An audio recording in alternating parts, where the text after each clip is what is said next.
I'm thrilled that Dr. Streeter talked a lot about the biological piece, because I think it really puts the pieces of the puzzle together when we can think about the biological foundation and then start talking a little bit more about kind of the psychosocial cultural implications. And so that's what I'm going to focus on a little bit today. So children in chronic disease, just in terms of having an awareness of who we're talking about, approximately 20 to 30% of all children are affected by some kind of chronic condition. So, when we first start talking about chronic disease or chronic conditions, we're like, well, that's not that many kids. But this could be, upwards of a third of our population. We've seen rates really increase over the last decade, and there's been some discussion about why that's happening. One could be various environmental factors. Another could be just some of the advances that we see in medical technology. We have children surviving conditions that, 10, 20 years ago they weren't able to survive.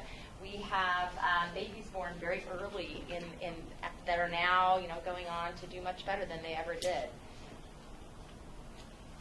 So for our talk today, I'm using kind of a general definition in terms of chronic conditions, which are conditions that threaten the health and development or require some kind of special medical treatment or services.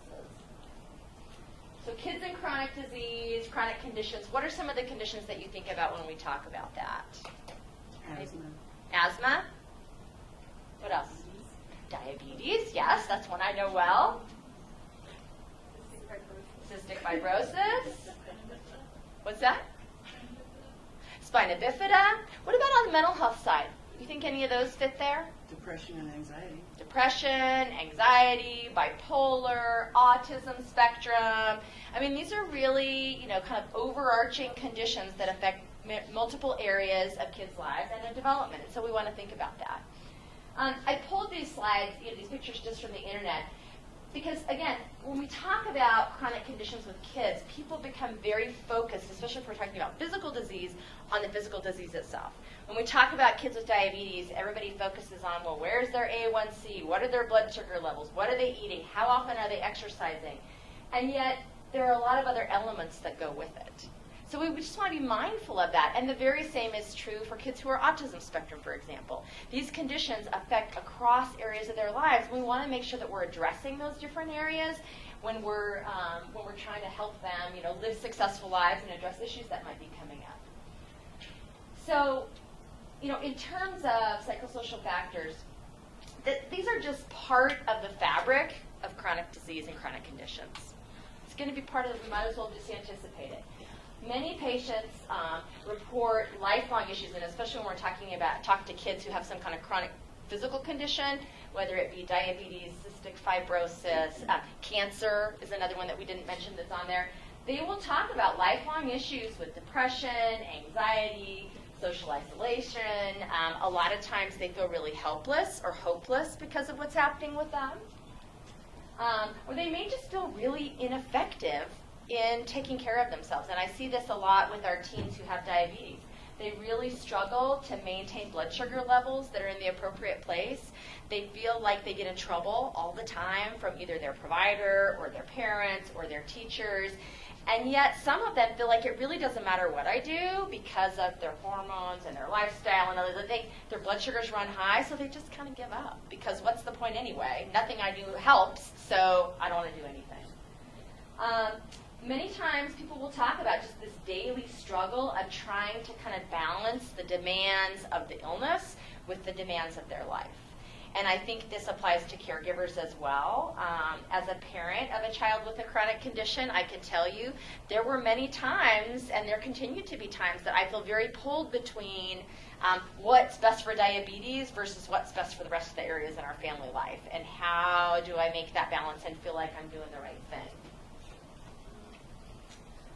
Some people will feel like their chronic illness really rules their lives and kind of defines them as a person. And sometimes we incidentally contribute to that by saying, oh, these diabetics or these cancer patients or these autism spectrum people, as opposed to, a person who struggles with diabetes, a person who experiences asthma, something else. And adherence is a significant issue that has big-time emotional and behavioral underpinnings. So we want to be aware of that. So why do we think these psychosocial issues occur? Well, if you spend a day in the life of a person who has some kind of chronic condition, and I focus more medically on this slide.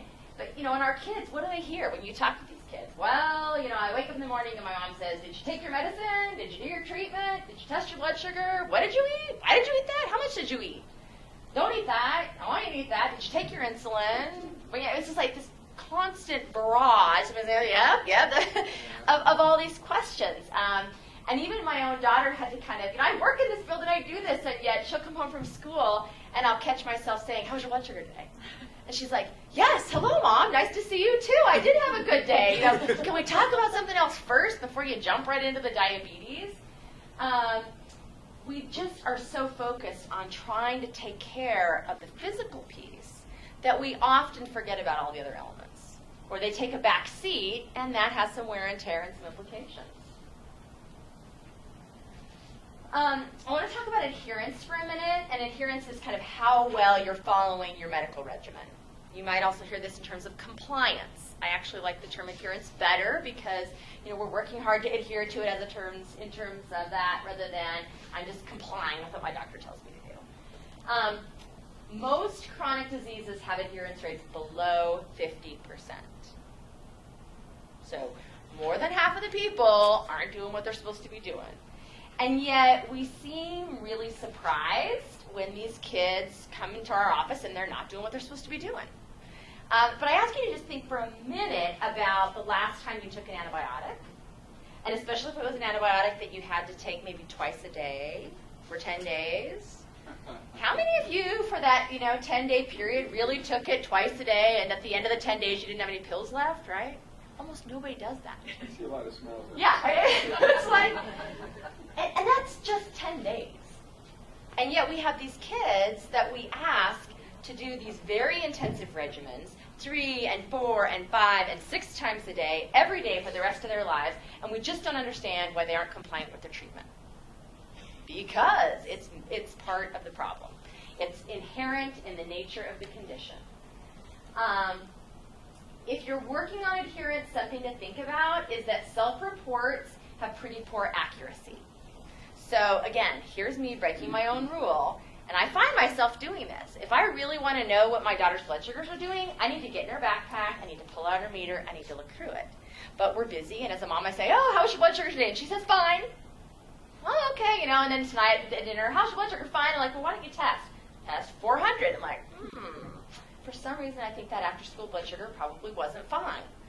We do that with our doctors. You take all your antibiotic? Yep. Can I see the pill bottle? No. Because I still got 5 or 6 left. It's like, this is an issue. So if you're really working on adherence, it's important to just get data. And not in a gotcha, I know you were lying. We just have to know that people are going to over-report. They're going to say, oh, yeah, I was doing fine. And they under-report their issues. And we see this all the time in the diabetes center with our teens. Because you'll say, well, how's your blood sugar management going? They're like, oh, it's been going great. Oh, where you been running? Oh, I'm usually in the hundreds or so. And for those of you who don't know diabetes, 100 is kind of target. And then you say, well, can I see your glucose meter? And this look comes, or sometimes they hand it over. And then we're looking at it together, and I said, oh, what, 300, 300, 300, 100. What do you think? Oh, yeah, I guess I was struggling more than I thought. It's just human nature. We don't want to pathologize it. It's not about lying. It's just what people do. And this is another big one. The adherence rates for medical regimens decline as kids get older. So when mom's on it and they're an adult, young elementary school age kid, we do pretty well.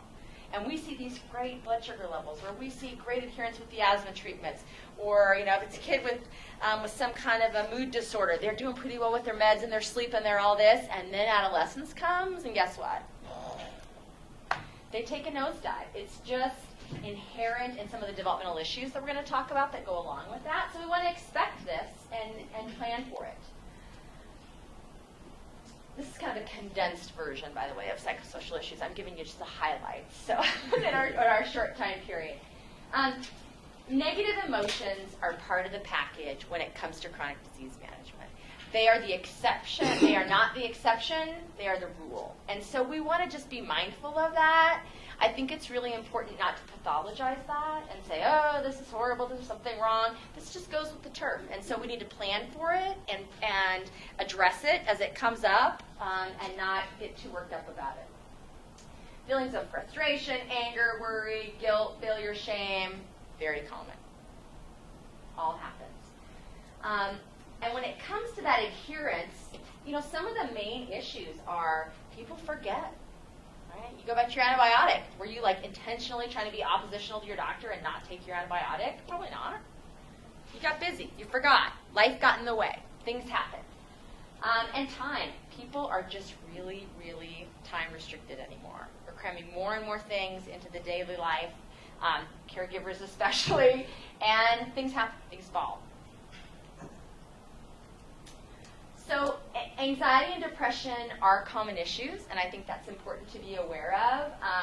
Anybody who comes through the Diabetes Center and sees me gets screened for anxiety and depression, and that's something that I just normalize because these are very common. About 30% of our patients with diabetes experience depression and anxiety, and that's a pretty consistent number across medical conditions. That 20 to 30% experience that. I think it's critical to normalize this. These are normal reactions for both parents and kids to abnormal circumstances. Now, do we have people who have biological predispositions for these conditions? Sure. And do we treat that a little bit differently? Perhaps. But for your average patient, that they're having a reaction to something very difficult that's happening in their life, and that's not unusual. But we definitely want to do our early screenings and just make that part of our routine. Both of these issues impact that treatment adherence a little bit differently, and this kind of goes to that talk about, little stress is okay, too much is not. With depression, it just tanks. People get helpless, they get hopeless, they disengage, they're bummed out, and they just kind of quit doing it. With anxiety, we actually see more of this curvilinear model where a little bit of anxiety is probably a good thing. You talk to parents of kids with diabetes, and it's like, yeah, your anxiety is a little higher because if you don't take care of it, your kid's going to end up in the ER pretty fast. If I don't take care of my cancer treatment with my child, bad things happen. And yet, if I'm so anxious that I can't function, I can't sleep at night, I'm constantly worrying, I'm texting my kid every 5 minutes to ask what her blood sugar is and how she's feeling, we make people crazy. So, a little bit good, too much not. When we talk about psychosocial issues, I think it's really important to put things in context. Child first, not the disease. When we're working with kids who have some kind of a chronic condition, it's really important to think about what would a typical teenager do? What would a typical 4 or 5-year-old be doing at this point? And how does this kind of fit in? Again, I'll use our teenagers with diabetes because they're such a fun target. I'll have parents come in and say, you would not believe the stash I found under her bed. And I'm thinking, marijuana? What are we talking? And they're like, she had cookies and candy bars under her bed. I'm like, she's 16, right? And was this like, a huge basket? No, there were 2 bags of each. I'm like, well, go into any other 16-year-old's room and what are you going to find? This is a normal adolescent behavior. It just has bigger implications if you're a kid with diabetes. So again, instead of pathologizing this, well, I think she's a hoarder, and I think, it's like maybe we could just set up some expectations and talk about if you want to eat the cookies, could you take some extra insulin? Instead of taking the whole bag, let's count them out together so we know this is how many are in there, this is what you need to dose. I mean, how can we just kind of normalize that and take that in an appropriate developmental context? We want to make sure we're not making this their identity. I always, I'll correct. I go to meetings for my own daughter, and teachers will say, well, you're diabetic. I'm like, no, this is Sophie. She has to have diabetes. So we're not going to use the diabetic language when we talk with her. Just important. We want to let them know that this is one part of who they are. It's not who they are as a person. It's one thing that they deal with, just like a lot of other things. Just like they have brown hair, just like they have blue eyes, they happen to have cystic fibrosis, cancer, diabetes, autism, whatever it is, but that is not who they are as a person. We want to think about the system, and Dr. Shooter talked a little bit about this, that, this person doesn't live in a vacuum. This child lives in a context of a family. And there's this bi-directional relationship. Things that happen in the family affect the child. Things that happen with the child affect the family. Same thing at a peer level. Same thing at a community level. And we can have factors in each one of those areas that may be problematic and kind of sabotaging this child's experience and care, or we can have factors at each one of those levels that are supportive and help enhance that health and wellness. And that's what we want to be thinking about, is how do I create this nice supportive environment at the individual level, at the peer level, at the family level, at the school level, at the community level, so that I can have this nice environmental support in place so it's not sabotaging the positive things that we're trying to do. And then we just want to be really mindful of developmental level, just like Dr. Streeter was saying. There are different expectations at different ages for kids. And just because they have a chronic condition, that doesn't change. We want to think about that, and then we want to kind of match that and use that, first of all, as kind of a measure of, well, what would the typical developing peer be doing? And then what kinds of issues do I know would be happening, and how can I address those in an age-appropriate way? So we're going to talk about that for just a minute. Oh, there's the blank slide. There we go. Okay. But before I want to do that, I want to stay with this context for a minute. When you look at the literature on families of kids with chronic conditions, this was one quote that I found that I really liked. The strains of childhood chronic illness on the family are unlimited. No list of potential stressors can do justice to the prospective impact. So just let that, when you think about the caregiver piece. And you could change that with older adult living with you with a chronic condition or dementia, or when you have a member of your family that has some kind of significant event going on, be it physical health, mental health, there's a ripple effect. And it affects every part of family life, and it affects every person in that family. Now, the good news is that despite significantly high levels of stress, most families have been found to be remarkably competent at adapting to those changes. Which, when I was talking about kind of that EASY acronym, that adapting is key. If we just try and stay with doing my 7th grade shuffle, and whatever, and then the music changes, and I'm waltzing, and I'm do-do, and then it's like disco music, and I'm still waltzing, that doesn't work. Those two things don't connect anymore. So I need to shift it and listen to what's going on, pay attention to those surroundings, and adapt myself to kind of go along with that new song. Make sure it matches. There's your, I don't know how to transition. Anyway, there was your author. So when we think about, just to kind of summarize, the areas of impact for chronic disease, again, I'm using that very broadly, mental health, physical health, all these different areas of family life are impacted. Those basic relationships. One of the areas that I think we often overlook is the sibling relationship. I don't know if anybody here has seen that or had examples of that. Anybody have a quick example they want to throw out where they've noticed a significant impact on siblings? Yeah? The siblings become caregivers themselves. Yeah? Siblings think that they're responsible. Sometimes the cause. They're also oftentimes feeling like they're just left out, they're not paid attention to. Yeah, there's not as much time and attention spent there.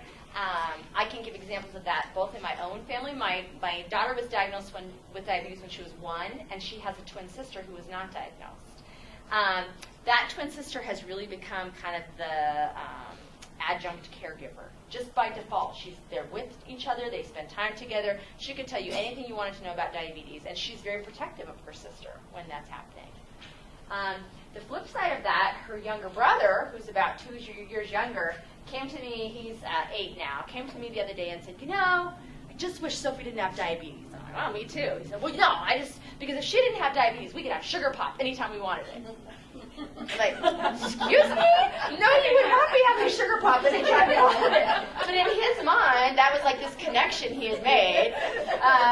Or maybe it's like, we could go on family vacation, but they have all of these attributions that they make surrounding the condition. And I think it's really important to kind of be checking in on those and talking with the siblings about that, because you can have all of these beliefs or animosities or stresses going on that unless we ask, I was a psychologist for crying out loud. You think I would have known that? No, didn't know that.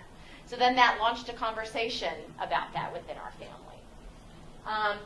It affects lifestyle. Again, I'll use my own family for an example. My husband and I were very active outdoor recreationists before we had an infant with diabetes. We used to go on rafting trips. We used to go up into the backcountry. We would do all kinds of things like that. You have a 1-year-old with diabetes, try finding a sitter for that, and then trying to be somewhere you can't have telephone contact. I mean, if you could find a sitter, that would be miraculous, but then you would die from guilt as a parent thinking, what if something happens and they can't get a hold of me? So that was a significant lifestyle shift for us. And you could fill in that blank with any kind of chronic condition. I talk with parents with a lot of kids on the autism spectrum scale. Life changes. It just changes. And you can beat your head against that, or you can recognize that and kind of adapt. But it has implications for lifestyle. It has implications for work. Talk to any parent with a child with a chronic condition. School calls, so-and-so, my daughter, I'll just tell myself again, wears an insulin pump. Had the school call a couple times and say, yeah, Sophie's at school and there's no insulin in her pump. I know better. I work at a diabetes center. But life got busy. It was crazy. We got out the door. She went off to school. So what do I have to do? I have to go into my supervisor and say, you know, I'm really sorry, but I need to drive into Meridian to go fill up my daughter's insulin pump with insulin. And families can tell you story after story after story about how having a child with a chronic condition affects work.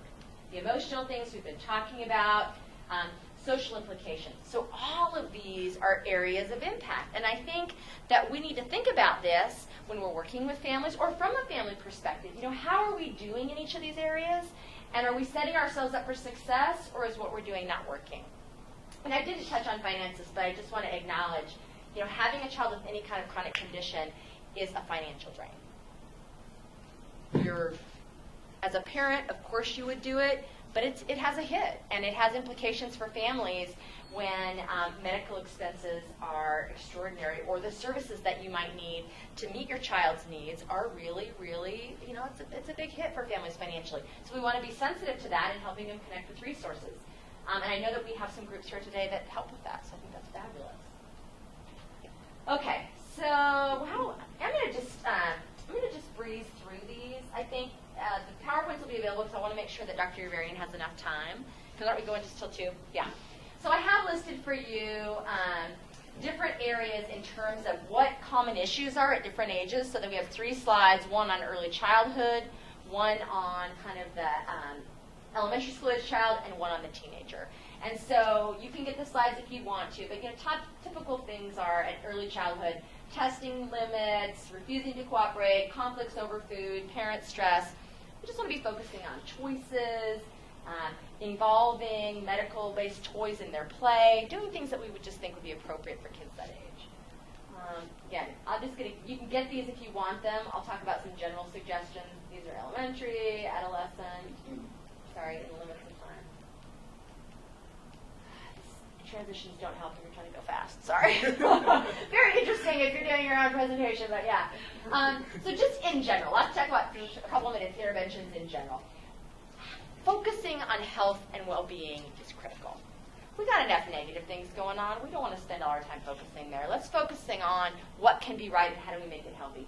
What does the child want? What does the child need? Developmentally, what's going on, and how do we address that need? How can we give the appropriate support to make that environment, whether it's at the individual level, family level, community level, work more effectively? How can we accommodate? How can we help rather than hinder the situation?